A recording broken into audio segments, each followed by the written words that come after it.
اللہ تعالیٰ سب کو برابر کر دیتا ہے۔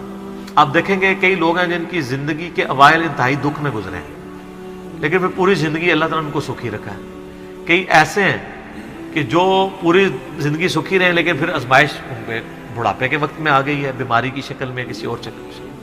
اور بعض ایسے ہیں کہ جن کو پوری زندگی غم سے عبارت ہوتی ہے، ایسے لوگ بھی ہیں، لیکن جب آخرت میں آپ ان کو دیکھیں گے نا موجیں مارتا ہوا، تو مسلم شریف میں حدیث ہے، عبداللہ بن عمر کہتے ہیں نبی علیہ السلام سے میں نے خود سنا تھا کہ میرے غریب صحابہ میرے امیر صحابہ سے 40 سال پہلے چلے جائیں گے۔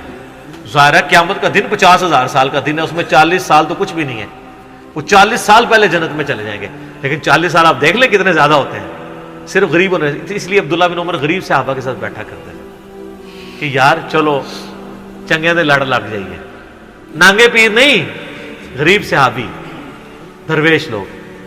تو مال فتنہ ہے، اس حوالے سے بخاری مسلم میں حدیث ہے، نبی علیہ السلام نے فرمایا کہ ابن آدم کہتا ہے میرا مال میرا مال میرا مال، حالانکہ تیرا مال تو وہ ہے جو تو نے کھا لیا یا پہن کر بوسیدہ کر لیا یا اللہ کی راہ میں خرچ کر کے آخرت کے لیے ذخیرہ کر لیا، باقی تو تیرے ورثہ کا مال ہے۔ بخاری مسلم میں حدیث ہے انسان کے 3 دوست ہیں، ایک وہ ہے کہ جو ساتھ جاتا ہے قبر کے اندر، 2 باہر ہی رہ جاتے ہیں، اس کے اعمال قبر میں ساتھ جاتے ہیں، اس کے رشتہ دار اور مال باہر ہی رہ جاتے ہیں۔ بخاری مسلم دونوں میں حدیث ہے، نبی علیہ السلام نے فرمایا ابن آدم کے پاس اگر سونے کی 2 وادیاں ہوں تو وہ تمنا کرے گا تیسری بھی آ جائے، اس کا پیٹ صرف قبر کی مٹی بھرے گی۔ بخاری مسلم دونوں میں حدیث ہے، یہ نہ سمجھیے گا یہ بزرگوں والا ہے، یہ واقعی بخاری مسلم دونوں میں حدیثیں ہوتی ہیں جو میں بیان کر رہا ہوتا ہوں، پوری ذمہ داری سے کر رہا ہوتا ہوں کہ اے اللہ محمد اور آل محمد کو بس اتنا ہی رزق دینا کہ ان کی روح اور جسم کا رشتہ برقرار رہے۔ بخاری اور مسلم دونوں میں حدیث ہے، اما عائشہ کہتی ہیں کہ نبی علیہ السلام کی وفات تک ہماری حالت تھی، بعض اوقات 1 مہینہ، بعض اوقات 2، بعض اوقات 3 مہینے تک ہمارے گھر میں چولہا نہیں جلتا تھا، 2 کالی چیزوں پہ، کھجور اور پانی پہ گزارا ہوتا تھا، وہ بھی کوئی ٹنو ٹن نہیں، 2 کھجوریں صبح 2 شام اور 1 میٹھا پانی کا پیالہ صبح اور 1 شام۔ حالانکہ خیبر کے بعد وسعت مل گئی تھی، نبی علیہ السلام نے فقط اڈاپٹ کیا ہوتا۔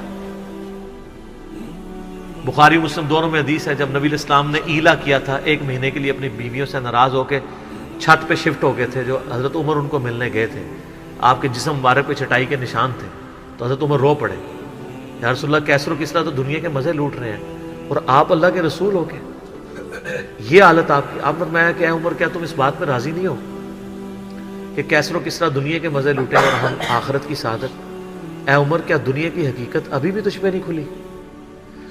سر نبی علیہ السلام سے اتنے سخت جملے جس عمر نے سنے ہوئے تھے نا، وہی عمر اس قابل تھا کہ اس کے دور میں رومن اور پرشین امپائر گرتی اور 1 ٹکا آرام کا کسی کو نہ کھانے دیتا، ٹنڈ کے رکھا ہوا تھا۔ حضرت عمر کے بعد کیا ہوا ہے؟ مینجمنٹ کمزور ہو گئی ہے، وظیفوں پہ لوگ لگ گئے، تھیندے ٹھیک ہے۔ اسی لیے کہا جاتا ہے ابو بکر اور عمر کی خلافتیں خلافتیں محفوظہ ہیں اور عثمان و علی کی خلافتیں مفتونہ ہیں، اس لیے نہیں کہ وہ خلفاء برے تھے، اس لیے کہ اس میں فتنے کا دور تھا، وہ اسپیشل پروٹیکشن تھا۔ بخاری مسلم میں حدیث ہے میری امت اور فتنوں کے درمیان دروازہ عمر ہے، جب یہ دروازہ توڑ دیا جائے گا فتنے شروع ہو جائیں گے۔ وہ فتنے کیا شروع ہوئے؟ دنیا کی محبت، جو بخاری میں حدیث نہیں ہے، وہ جو نبی علیہ السلام جب ہجرت کر رہے تھے تو حضرت ابوبکر رضی اللہ تعالیٰ عنہ آپ کے ساتھ تھے، تو ایک شخص جو کافروں کی طرف سے 100 اونٹ انعام رکھا گیا تھا، تو وہ پیچھا کرتے، ابن جوشم، کیا نام تھا اس کا؟ سوراقہ ابن مالک ابن جوشم، وہ پیچھے آیا، اس کا گھوڑا دھس گیا، 2-3 بار ہوا، اس کو یقین ہو گیا، اس نے کہا میں آپ کی کوئی مدد کر سکتا ہوں تو بتائیں۔ تو حضرت ابوبکر نے کہا کہ بس ادھر کی طرف نہ کسی کو آنے دینا ہمارا پیچھا کرنے کے لیے۔ تو پھر وہ جب جانے لگا تو پیچھے سے آواز دی اور کہا کہ رسول اللہ صلی اللہ علیہ وسلم کہہ رہے ہیں کہ میں سوراقہ کے ہاتھوں میں کسرا کے کنگن دیکھ رہا ہوں۔ تو وہ بڑا مسکرایا اور کہنے لگا کسرا دنیا کی سپر پاور اور اس کا جو بادشاہ جو لباس پہنتا ہے اتنا مہنگا، وہ میرے اوپر دیکھ رہے ہیں۔ اور دل میں شاید اس نے یہ بھی سوچا ہو کہ اپنی حالت یہ ہے کہ جان بچا کے 2 بندے چوری چھپے مدینہ جا رہے ہیں اور ہمیں یہ بشارت سنا رہے ہیں. تو نبی علیہ السلام کو یہ پتہ بھی تھا کہ امت کے لیے خزانے کھلیں گے, تب بھی آپ نے فقر اختیار کیا تاکہ امت پیچھے سے مال پانی نے شروع کر دے, کیونکہ ترمذی کی حدیث ہے ہر امت کا کوئی نہ کوئی فتنہ ہے, میری امت کا فتنہ مال ہے, سیدھی سی بات ہے. اور پھر حضرت عمر کے دور میں پھر کسرا کا جب لباس آیا تو وہ کہا سراقہ کدھر ہے, پہنایا اور کہا چل کے بتاؤ, جب چلے تو پھر کہا لا دے. اس نے کہا میں مالک, ان کا نہیں, نبی علیہ السلام نے صرف اس کا کہا تھا یہ مسلمانوں کا مال ہے, بیت المال میں جمع ہوگا, تو ملکیت نہیں اس کی حاصل کر سکتا, یہ ایونلی ڈسٹریبیوٹ ہوگا. تو سر, اور اس کے بعد پھر حضرت عمر رو پڑے, یہ سارا انہوں نے فلمایا عمر سیریز کے اندر. تو صاحب نے کہا آپ کیوں رو رہے ہیں؟ انہوں نے کہا کہ رسول اللہ مجھ سے بڑھ کر اللہ کو عزیز تھے, لیکن ان کی زندگی فقر میں گزری, اللہ نے یہ خزانے ان کو نہیں دیے. اور حضرت ابوبکر مجھ سے بڑھ کر اللہ کو عزیز تھے, ان کے دور میں یہ نہیں آئے. اس آزمائش میں اللہ نے مجھے ڈالا ہے اور میں ڈرتا ہوں کہ میرا کیا بنے گا. اسی لیے بخاری مسلم میں آتا ہے نا, جب ان کو زخم لگا اور لوگ نا امید ہو گئے تو پھر لوگ آ کے ان کی فائنل زیارت کر رہے تھے, کیونکہ کھاتے پیتے تھے تو وہ میدا کٹا ہوا تھا, نکل جاتا تھا. اسی حالت میں بخاری میں آتا ہے ایک نوجوان آیا, اس کا تہمت ٹخنوں سے نیچے لٹک رہا تھا. جب وہ جان لگا تو بیماری کی حالت میں حضرت عمر کہہ رہے ہیں لڑکے اس کو تہمت کو ٹخنوں سے اونچا کر, اس سے تیرے کپڑے بھی پاک رہیں گے اور یہ سنت بھی ہے. یہاں ہم لوگوں کو کہتے ہیں شلواریں یار نیچے روبڑ رہی ہیں. حضرت عمر نزع کے عالم میں بھی ٹخنوں سے اوپر شلوار کر رہے. حضرت عمر وہابی نہیں سن سر, وہ صحابی سن, ان کو پتہ تھا یہ سنت ہے, اور نزع کے عالم میں تہمت اوپر کروا رہے ہیں, یہ بخاری کے الفاظ ہیں. اور وہاں پہ آ کے صحابہ کرام کہہ رہے ہیں کہ اللہ تعالیٰ عمر پر رحم فرمائے, اے امیر المومنین آپ کی وجہ سے اللہ نے مسلمانوں کو اتنی فتوحات دیں, رومن امپائر گری, قادسیہ, یرموک, مسلمانوں کو فتوحات ملی, امید ہے اللہ تعالیٰ آپ کے لیے بہت اجر رکھے گا. انہوں نے کہا کہ مجھے اللہ تعالیٰ میری ان خدمات کے عوض اگر برابر بھی چھوڑ دے کہ میرے گناہ اور نیکیاں برابر ہو جائیں تو واللہ میں کامیاب ہو گیا, میں اللہ سے اتنا ڈرتا ہوں. یہ انہوں نے کوئی ایکٹنگ نہیں کی, نہ یہ میں کہوں گا کہ ان کی عاجزی تھی, یہ ریالٹی تھی. جس کو خدا کا تعارف ہے وہ واقعی جانتا ہے کہ اللہ بڑا ڈاڈا ہے.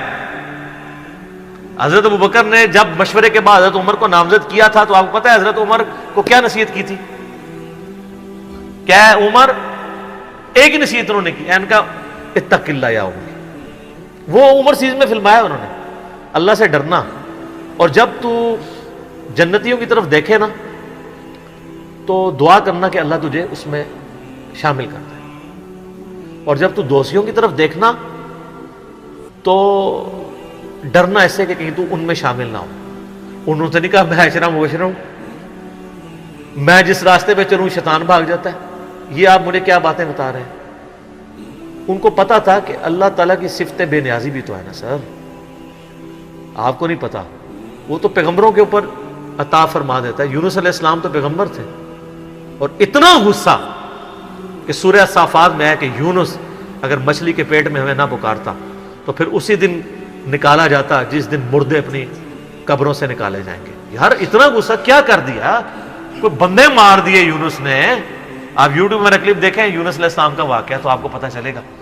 سر اللہ اپنے معاملات میں بہت سخت ہے. اللہ وہ نہیں ہے جس کا تعارف آپ کو کروایا گیا. پچھلے دنوں بھی وہ ہمیں ایک لیٹر کہیں کسی نے بھیجا, تو پھر ہم نے ان کو بھیجا کہ آپ میرا کلپ دیکھیں, اللہ کی رحمت سے دھوکہ, اور انجینئر محمد علی مرزا صاحب لکھے. تو اس میں وہ کہہ رہے تھے, وہ تارج میر صاحب کہتے ہیں کہ آج کل کے مبلغین نے لوگوں سے ان کا رب بھی چھین لیا اور ان کو ڈراتے رہتے ہیں. سر کیوں نہ ڈرائیں اللہ کے بندو, قرآن کا ڈومیننٹ پورشن ہے ہی تذکیر ہے, بلکہ قرآن کا تعارف ہی تذکیر ہے, نصیحت ہے, ڈر سنانا ہے, ڈر سنانا. وَأُوحِيَ إِلَيَّ هَذَا الْقُرْآنُ لِأُنذِرَكُمْ بِهِ وَمَنْ بَلَغَ. سورہ الانعام آیت نمبر 19. اے نبی علیہ السلام فرما دو مجھے تو قرآن وہی اس لیے کیا گیا ہے میں تمہیں ڈر سناؤں, اور جس تک یہ کتاب پہنچ جائے وہ بھی ڈر سنائے. بخاری کی حدیث ہے, آپ علیہ السلام ایک چوراہے سے گزر رہے تھے, کچھ صحابہ جو ہے وہ ہنس رہے تھے, آپ رک گئے. پھر آپ نے فرمایا جو کچھ میں جانتا ہوں نا تم جانتے ہوتے نا تو بہت کم ہنستے زیادہ رویا کرتے. بخاری مسلم میں حدیث ہے, عبداللہ بن عمر کہتے ہیں نبی علیہ السلام نے میرے کندھے پہ یوں ہاتھ رکھ کے نا فرمایا تھا عبداللہ اپنے آپ کو مردوں میں شمار کرنا. یہ نہیں سمجھو کہ آج میں گیا ہی کہ گیا. سر جب یہ تلوار کسی کے سر پہ لٹک رہی ہو نا پھر اس کا قبلہ سیدھا رہتا ہے. ادروائز وہ یتیموں کا مال بھی ہڑپ کرے گا, بہنوں کی جائیداد پہ بھی قبضہ کرے گا, اور وہ ماں باپ بھی جو اپنی زندگی میں بیٹوں کو سب کچھ دے کے چلے جاتے ہیں اور بیٹیوں کو محروم کرتے ہیں. ہمارے پاس تو لوگ آتے ہیں, ہم ان کو کہتے ہیں تمہارے ماں باپ دوزخ میں جل رہے ہوں گے, اب بھی ٹائم ہے کہ ان کی وصیت بدل دو. قرآن میں بھی ہے کہ اگر کوئی غلط وصیت کر کے جاتا ہے وصیت بدلو, اس کو عذاب سے بچاؤ. تو کئی لوگ ہیں, میں نے دیکھا ہے ملینز آف روپیز انہوں نے ماں باپ کے مرنے کے بعد ان کے نام پہ ہوئے اپنی بہنوں کو واپس کیے ہیں کہ چلو یار ہمارے ماں باپ دوزخ میں جانے سے بچ جائیں گے.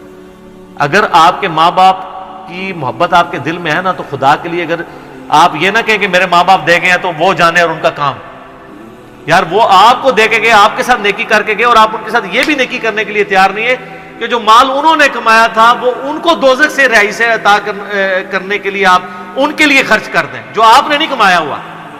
تو کتنے بڑے ناہنجار اولاد ہیں آپ. سنن ابن ماجہ کی حدیث ہے تو اور تیرا مال تیرے باپ کا ہے, بہت بڑی بات ہے. ماں باپ بغیر اجازت کے بھی اپنے اولاد کے مال میں سے لے سکتے ہیں, یہ ذہن میں رکھیے گا, بڑا حق ہے. اور آپ لوگ یہ کام کر رہے ہیں, اور جو ماں باپ کر رہے ہیں خدا کے لیے ان کے پاؤں پکڑنے پڑتے ہیں, پاؤں پکڑے, ان کو کہیں کہ خدا کے لیے بہنوں کو اس طرح نہ کیا کریں. او جی ان کو وہ جناب وہ جیز دے دیا تھا, وہ جیز تو زندگی میں دیا, وہ گفٹ ہے.